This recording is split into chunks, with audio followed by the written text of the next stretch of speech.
السلام عليكم حبايبنا اللي هيزرعوا خيار الصوب في العروة الخريفية اللي احنا فيها حاليا. يا ريت يا فندم تتحرى الدقة وانت بتختار الأصناف. مش كل الأصناف تجود في هذه العروة.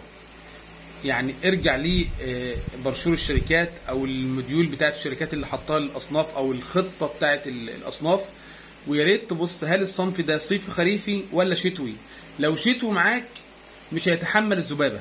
يعني لو الصنف التقسيم بتاعه شتوي والشركة مصنفاه ان هو شتوي 100%، حضرتك لو زرعته في العروة الخريفي مش هيتحمل الذبابة البيضاء وممكن يفيروس منك. فرجاء تحري الدقة في الأصناف. هتيجي تقول لي ترشح لي أصناف ايه في العروة الخريفي ديت. الفيفا صن ده من اقوى الاصناف اللي ممكن يتحمل معاك هذه العروه. عندك صنف اسمه باريلا، صنف محترم جدا، وكاله اتش كلوز الامريكيه. عندك الصنف الثاني بلو ماستر. بلو ماستر ده على فكره حكايه، يعني صنف محترم جدا ومتحمل الذبابه ومتحمل الامراض، والعقد بتاعه كويس وكميه التزهير عاليه والتفريعات الجانبيه عاليه. لا، صنف محترم، انا اشتغلت عليه شخصيا البلو ماستر. ولكن تحري الدقه، ويا ريت تجيبه من مصدر الشركه، بلاش انك تجيبه من بره من السوق، لان البلو ماستر فيه لعب شويه. فيا ريت تكون عارف الاصناف، الصنف الاصلي فين وتدور عليه. يعني لو جبته غالي شويه من شركته مفيش مشاكل.